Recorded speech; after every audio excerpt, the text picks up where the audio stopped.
What is going on, YouTube? Happy New Year, everybody. It's 2025. So, first day, we're going to try to knock out a video. This is actually this day. And as many of you know, if you've been watching, I'm currently working on the 99 Honda CR-V, which is my wife's in the blue EX. And I am currently redoing all the brakes, suspension, everything. I'll have a video a little bit more into detail where I'm at right now. Because of work and everything, it's taking a little bit longer, so we'll have a video all together too, probably in the end. But I want to do a little unboxing video here. These have been on the market for quite some time, but to kind of put it in perspective, I have been in the CR-V world building lifted CR-Vs since before these were even available. I used to actually call and actually had a conversation on the phone with Truhart back probably prior to COVID, if I remember, where they actually laughed at me on the phone. No hate to them. It was kind of just, I think they were shocked, to the point a couple years later developing, making a kit for us. And that is awesome, because in all reality, guys, these cars are over 25 years old now, you know. Realistically, design is over 30 years for it. So in some states, most, that's considered a classic car now. So the fact that we're still having new developed stuff for trends and stuff is really cool. It shows the engineering of Honda and the fans and loyalty of the brand and the car. It's just really cool that stuff like that is still coming out. So, and I have other things I'll be unboxing, things they've done these past couple of years. Truhart has really done a lot with the lift. I'm still an HRG guy, so any of you guys follow me for HRG, still my loyalty definitely is to them.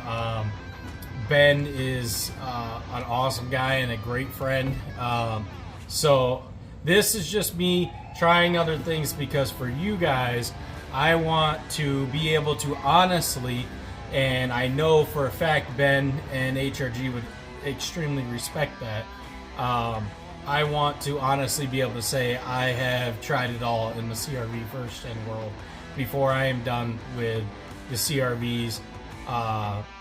Possibly, I might move on to a second gen and do the same thing, but I really want to try the first gen and all kinds of different things with it. And I've been lifted, lowered. If you haven't seen my videos, definitely go back and check it out. But without further ado, I want to unbox these, show these, and again, there's other videos out there, so if you find them, totally understand, you know, definitely take everybody's knowledge. If you happen to land on me, hi, I'm CRV_Tom. Thank you for being here at my channel, and I hope you enjoy all the content. So first off, we're going to go over, I have the stock control arm off, and this one is, the ball joint is in, rough shape, I would say. It was on its way out, but not as bad as some of them I've seen. If you know the CR-V world, you know people push these tend to be too far, the top or the, you know, the bottom or the top lower, the upper or lower ball joints, and that's just something you don't want to do on these CR-Vs, because you're going to get the ka-chow look like Lightning McQueen, and that's just not how you want to, you know, end your day or start your day, depending how it is. But this is a stock control arm. For you lowered guys, this definitely poses a problem, because a lot of times when you lower, you got to trim down this or go with the Truhart or a different type of arm, because these get stuck up in the actual wheel well, and it really sucks. They're really a pain to replace the ball joints too. Well, I shouldn't say terrible compared to how nice it is to change out a ball joint on the after market control arm, depending on the style. But you can press these in and out. Some will have a grease fitting where you can redo, and you can definitely make these last. And these bushings generally last pretty good. These ones are actually in good shape. It's pretty hard rubber stock from the factory, but when these start to go, you really feel your front end clunking around. So definitely something to look at, guys. If you have OEM, nothing wrong with sticking with OEM. If you're going to go that route, just make sure you get a good brand and you pay attention to you know, your stuff and service your your upper control arms. So, and there is a left and right side that you're going to want to make sure you get the right part number. But moving on, here is the Truhart lifted upper control arms. There's the part number for you guys right there. These are mainly designed, and I'll show you, for when your vehicle is lifted, especially from 1 to 3 inches, even up to 4. I have personally done it with the lowered versions and flipped them at the 4 and had no problems. So I want you guys to know that too, and you can go back and watch some of my videos. But now that these are here, I have these for both of mine, getting ready for my lift kits, because all I have to do if I go higher on my lift kits down the road, I can get the aerogenic spacer, or I can reach out to HRG and have something custom made, possibly if they have the time, or have something custom made myself. But these are perfect starter, especially through, I would say, 1 to 4 inches. You really can work with these on your lift kit. Really no need to do anything 1 to 3 for sure. So these are beautiful. I have installed these on a buddy of mine's CRV before, and I absolutely love these. This is the ring I got to pop around on the ball joint, so not a big deal there. Comes with a brand new castle nut, so just so you know, you don't have to worry about reusing your old nut, nor would you want to if you live in a state with a lot of rust like I have. So these are with hardened rubber, and I love that they put Truhart sticker there. This sticker really does hold up, I will say too. They do use a good quality, at least it used to.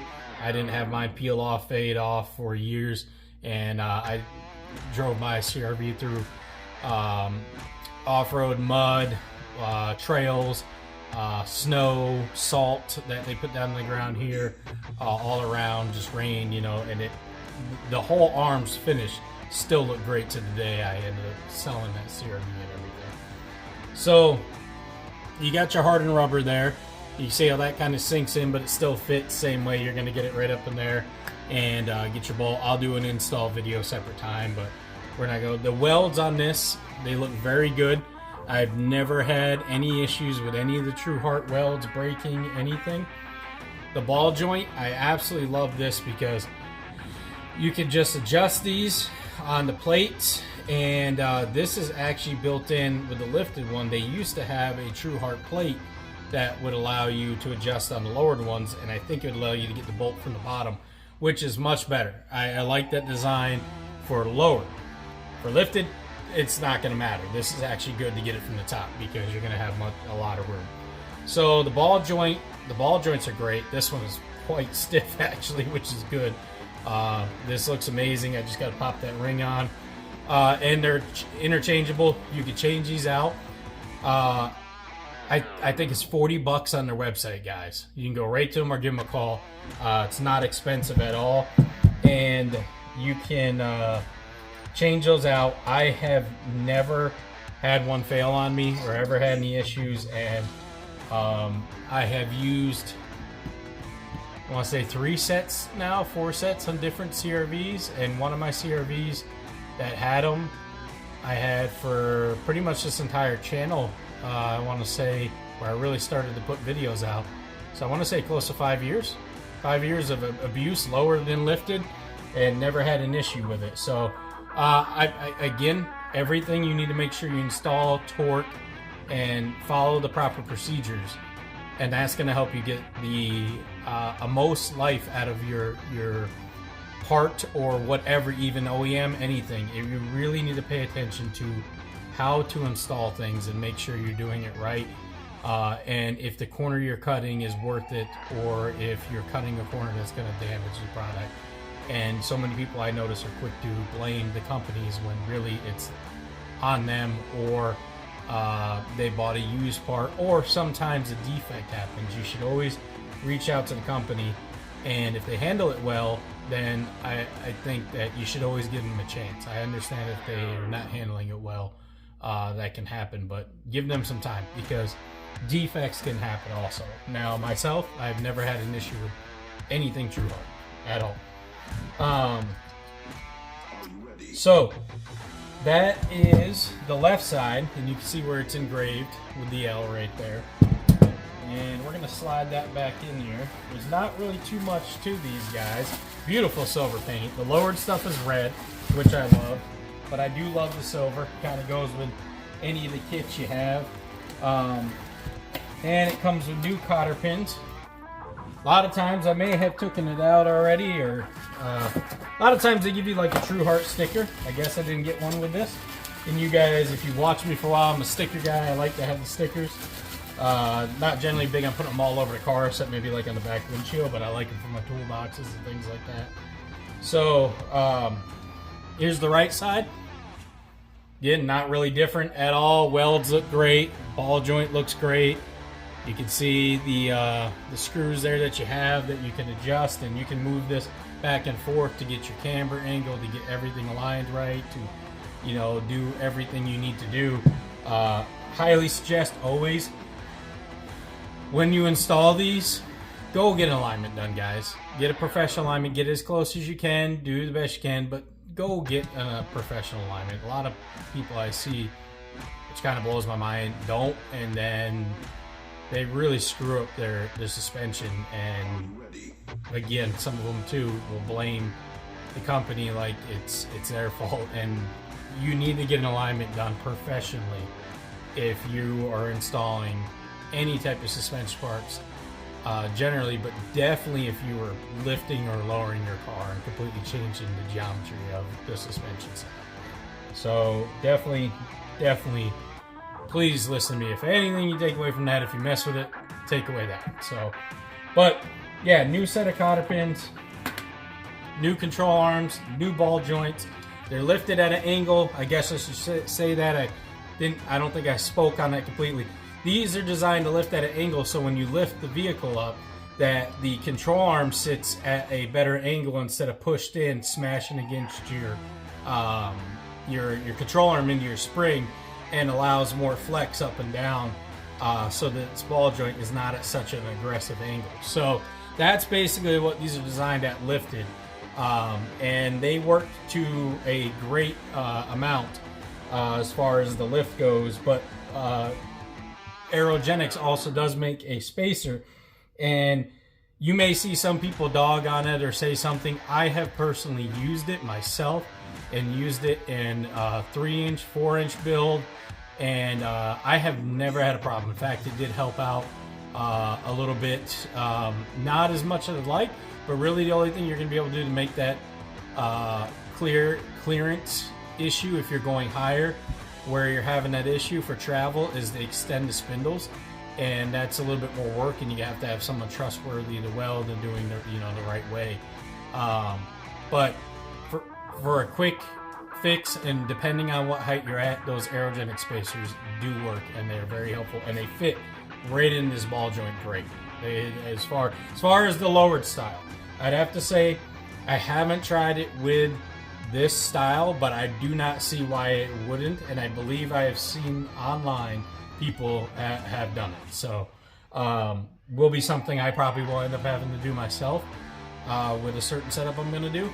Just don't want to reveal that yet. And yeah, this is a great way for to get your CRV lifted, and an important part to your starter pack, basically doing it safely. So thank you, Truhart, to making these. This is great. I love that they have taken the lifted Honda world a little more serious, and been a great supporter to us. And I can't thank you guys enough for that. And Aerogenics, HRG, all of you guys. And even the other guys out there. It's just awesome. So it has kept me in the CRV game through everything a lot longer than I thought it would be, and it's been a lot of fun, and it just continues to kind of grow. So hope that helps, guys. I will have more unboxing of some new parts coming up soon, and more of the installations and how this 99 is going to turn out. And then we're going to be moving on to my 2000 and doing that one also with a different setup, and of course still have the Prelude content. So hope you guys stick around this year. I am going to try my best to plan to make this a big year for my channel. I made a promise that if I got the 5,000 subscribers, I would definitely start taking this channel very serious and putting in some work and some bigger things to this channel. And I unfortunately didn't hit that goal this year, but I'm only 30 away from it, and I have to say thank you to every one of you that follow. I really appreciate it. Thank you with all the comments. And if you have anything you want to see, anything, any options, any advice, I'm always learning. There's things that the CRV world has boomed in the past few years, and there's people that have leaps and bounds past what I have done and have really done some neat stuff. And it's really, really cool to see what's going on. So if there's any advice out there, anything people have done, definitely throw it my way. Tell me, or any cool things that you guys have any idea on or anything like that when moving forward. All right, guys, I hope you have a good one, and Happy New Year with 2025. Hope it's off to a great start for everyone.